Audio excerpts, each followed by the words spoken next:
Hello and welcome to the first keynote session of the 12th Annual Analysys Mason Telecoms Summit. My name is David McElroy and I work as part of Analysys Mason Online's events team. Now, before I introduce today's presenters, I would just like to cover a few key points to make sure that you get the most out of this and all of our other summit presentations. Now, firstly, remember that all sessions are available on demand, meaning that you can access them in an order and at a time and a date that suits you. We have a wide selection of keynote and breakout sessions for you to choose from, and you can access all of them via the event homepage. We also have a video demonstration of the Analysys Mason Data Hub, a tool that enables you to access historical and forecast data. Moreover, we also have a video presentation by Principal Analyst Martin Scott, looking at metaverse opportunities for telecoms operators. You can access these through the event homepage. Now, once you've entered the chosen session, you have the ability to connect and contact the presenters, access and download useful resources, and submit questions. As these sessions are on demand, our presenters will pick up your questions and then come back to you to respond directly in the coming days by email. Once each session is ended, you'll be automatically redirected to the event homepage where you can select another session. And now I have the pleasure of introducing Managing Partner and Board Director Fiona Glennon and Chief Analyst Larry Goldman. Fiona's going to kick us off, so over to you, Fiona, when you're ready. Thank you, David. Well, hello and welcome to the annual Analysys Mason Telecoms Summit. I'm Fiona Glennon, the Managing Partner for Research, and it's my absolute pleasure to welcome you to our virtual summit. And I'm delighted that in addition to these on-demand sessions, we were able at long last to welcome many of our clients to our live event in London on October the 6th. So in this kickoff session, we aim to introduce the full suite of the presentations and also to give a brief overview of the state of the TMT industry. And as you'll see from the agenda, we have a number of presentations ranging from the current state of the consumer and enterprise market, to new developments such as private networks and cloud platforms, and future developing areas such as the metaverse and 6G. And in addition, I'd like to highlight the presentation by Chris Bell, founder of NSR Research, the space and satellite research company, which Analysys Mason acquired earlier this year. And increasingly, we're seeing the impact of satellite in communications. So we're delighted to welcome the NSR team into the Analysys Mason fold. So I'll hand over to Larry now, Larry Goldman, Chief Analyst for Analysys Mason, to kick off our presentations. And again, just a big thank you for joining us. Over to you, Larry. Thank you, Fiona. So I'm going to be talking today about sort of an overall view of the TMT industry, starting out looking at what are the various trends for the future. And you see on the slide here just a collection of many of the trends. Certainly there are many others and all, but in some relative importance, you can see in the size of things here in terms of how important they are in terms of search preference, actually. So there's a lot of trends going on, and that's why we try to analyze these things in our research, and we'll be covering many of these things in the course of this many summit presentations that we have here. As we look at these things, we try to categorize them according to 6 high-level trends. So these are trends that we see going on, but there's so many of them, and they're so going in so many different directions that we've felt it's valuable to really look at what are some of the organizing overall trends. So I'm going to go through these very quickly here and not into any depth, but just to point out that the sort of the core, starting on the left-hand side, the core of this is around connectivity. And sort of the core of our business is a connectivity business. A lot of what we'll be talking about throughout the summit has to do with connectivity, but it's not the only thing that we're dealing with. So connectivity is an enabler for a lot of other things. And certainly enterprise digital services is a key area and so forth. And maybe it would be appropriate here that I could just do one more step and show you that we've organized these things into these different categories. That'll be a helpful step along the way here. But enterprise digital services is certainly an area that we're expecting a lot of change. We've seen some change, and we're expecting a lot more. And many of our presentations will be referring to those new various aspects of enterprise digital services. And consumer digital engagement, it's a factor that's been growing a lot. You're going to hear, again, a lot about that in various ways. And I think the pandemic really re-emphasized how critical customer digital engagement is, and how we've gone from it being a very strong and important thing to be a universal means that people expect to engage in commerce and engage in communications. So some of the other things that are happening that are very related, and these issues cut across each other. So we put these in categories, but they're not hard boundaries. Cloud transformation is something, again, many of our presentations refer to. Some of them are specifically about cloud transformations, and others sort of refer to the influence or the support of cloud. And so a lot of what we're dealing with in the industry and what we're doing in the summit has to do with cloud transformation, how it's transforming the telecom industry itself, and how it's creating a whole new area of cloud-enabled services. I think something that is somewhat newer is the dealing with what we call intelligent automation. We've been talking about AI for a long time, but we have the pervasive expectation of things behaving in an intelligent manner, and we're expecting automation to be built into things. So as we order goods or make reservations or interact in all kinds of different ways, we're expecting automatic responses, and that thing that we can all see as consumers is just being built into the way business works, and certainly the way telecoms work. So this is a really important area. Again, many of our sessions today and much of our research continues to refer to this. And then one other area that is coming up, certainly not at all unique to the telecoms and TMT industry. In fact, dealing with something that we're dealing with in all aspects of our lives is sustainability, climate issues, and various other aspects related to sustainability. And certainly this is a growing area. Many of the things that come up in terms of decision making in the TMT industry relate to either doing the right thing for sustainability or using the power of our technology to support sustainability goals for many, many industries.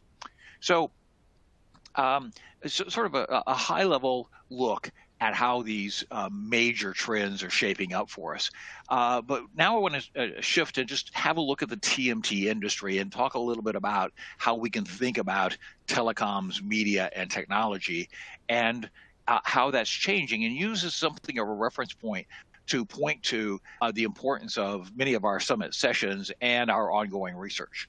So if we start here on the left-hand side, the telecoms industry, this is an industry that's invested in a lot of technology and then provided services. Services now almost universally to nearly all 7 billion people in the world as consumers, and likewise to virtually all businesses as well. There's about 145 million businesses, and I'll make some more reference to the specific things related to what's going on uniquely around businesses. But this is a very well-established industry. It turns out there's we'd say roughly 1,000 network operators who are big investors in technology and provide what they offer as a service.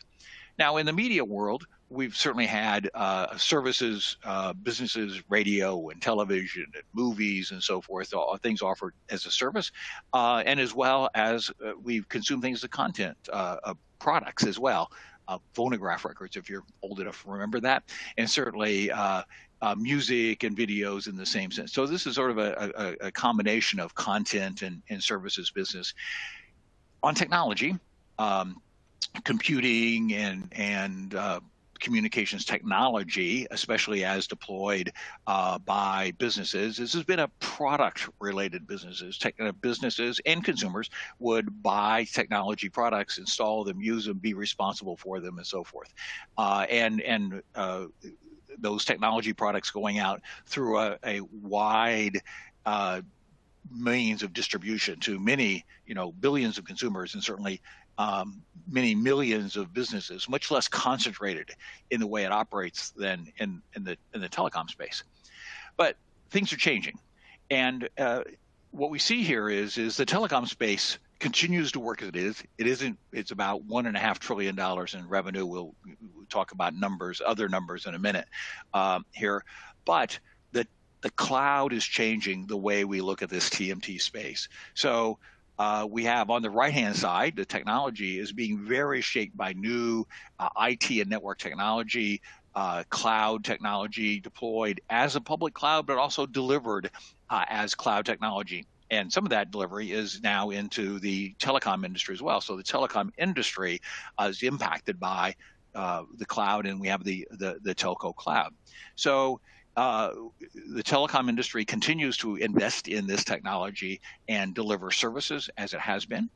And it not only consumes technology products, but technology services, public cloud services, and other cloud-enabled services, and so forth. And of course, that same thing is then very much impacting the delivery to, particularly to businesses. And so what we see is technology products not just offered as products, but offered as services. So the technology side of this diagram is starting to look more like the traditional telecom has, in that many of the ability to take advantage of and consume technology is now offered as a service rather than solely as obtaining and taking responsibility for those products. And so we see some of that concentration of buying and deploying that happened in the telecom industry now happening in the public cloud. So we certainly have three really big public cloud providers, but there's many other cloud service providers and web scale kind of businesses out there that are investing in technology and then offering that technology as a service.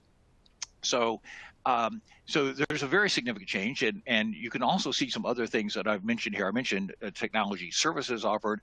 Also, we see the advent of private networks, a very important development that's enabled by the expectations of operators, the expectations of businesses to have more and more robust capability. Much of that is to provide do a better job of serving consumer demand for a digital experience. So we have this. I said, one of these key trends is more enterprise services, but also the reason for those enterprise services is because of consumer demand. And one of the sort of highlight kinds of things that we talk about now in terms of consumer demand is the metaverse, a very broad concept and so forth that we're dealing with. So. If we look on, one of the things we do at Analysys Mason is we really look hard at the numbers. And I'm giving you just a few high-level numbers here, but the presentations that you're able to see by looking at the other summit presentations and the research you get from Analysys Mason puts a lot of emphasis on the numbers. So the telecom services business on the left-hand side is about $1.5 trillion a year annually on a global basis, and it has been that way for quite a while.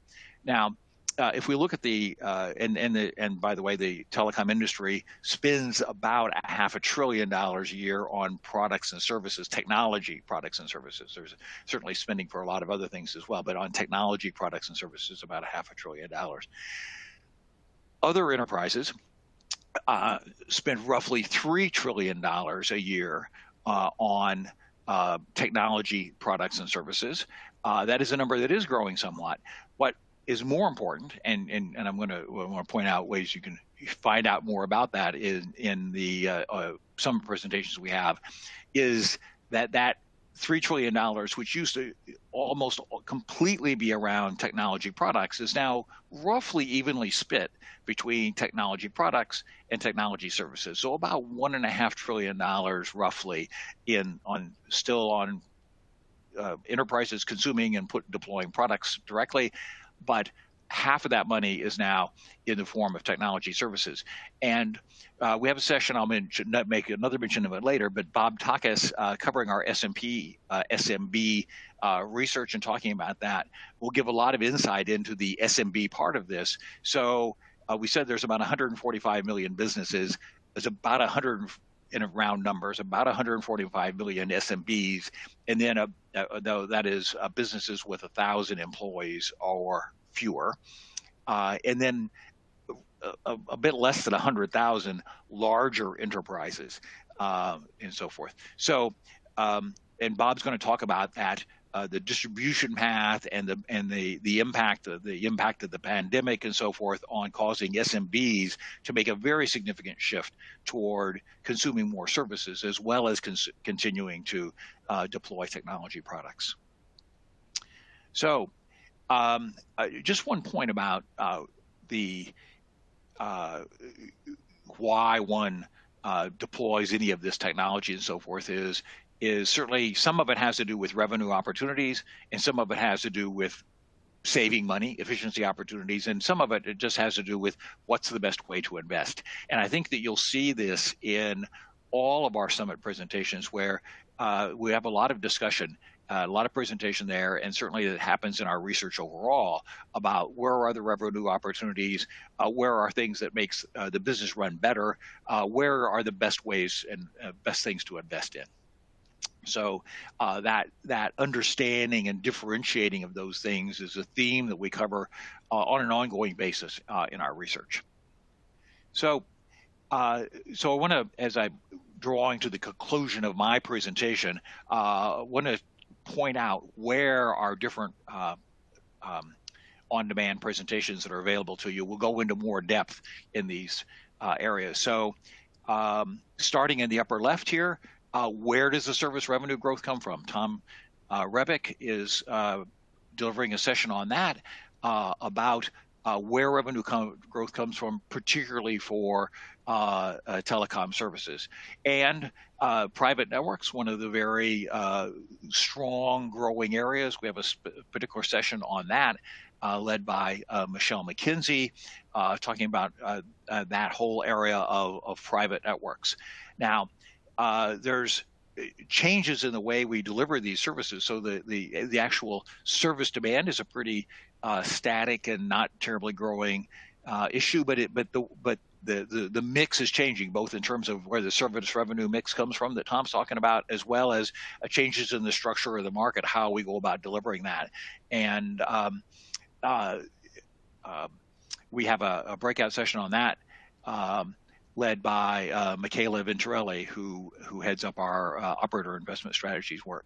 So we have a session on how these technology products help operators gain efficiency, their management systems and so forth, led by Justin Vanderland. And operators are investing, continue to invest in pushing full fiber rollout, and an area we've covered many times and continue to work on that Rupert Wood is leading on, where next for fiber to the premise. Now, I mentioned that cloud is just the pervasiveness of cloud. We have one session particularly focused on cloud as a catalyst for operator approaches, led by Gorka Muget and Adora Okaleki. And then I mentioned Bob Takas talking about SMBs, the changing ecosystem, how much technology delivered as a service is changing that, and talking a lot about the process of how much the pandemic affected that, and how moving out of the pandemic is again changing what's happening for SMBs. And then I want to highlight two particular sessions, the 5G and beyond 5G to business models going on to 6G that's being led by Caroline Gabriel and Caroline Chappell.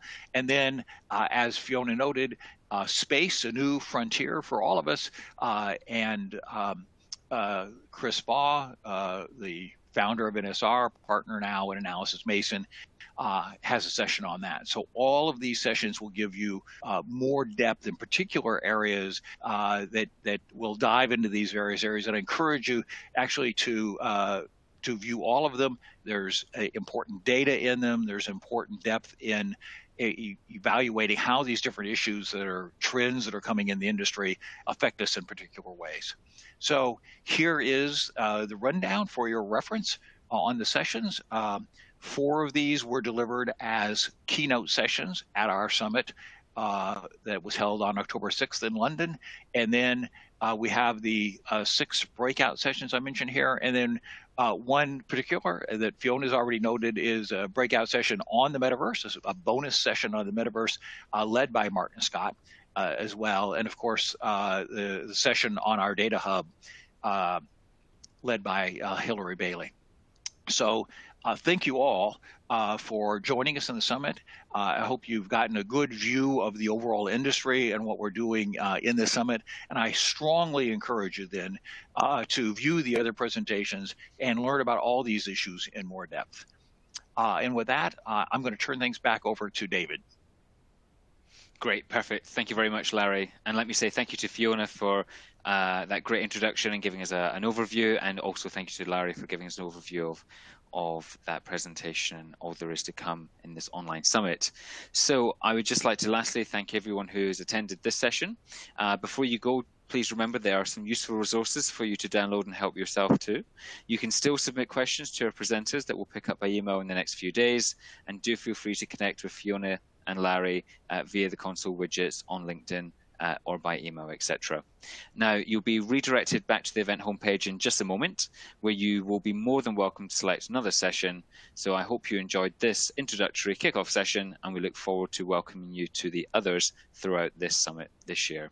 Thank you very much for attending.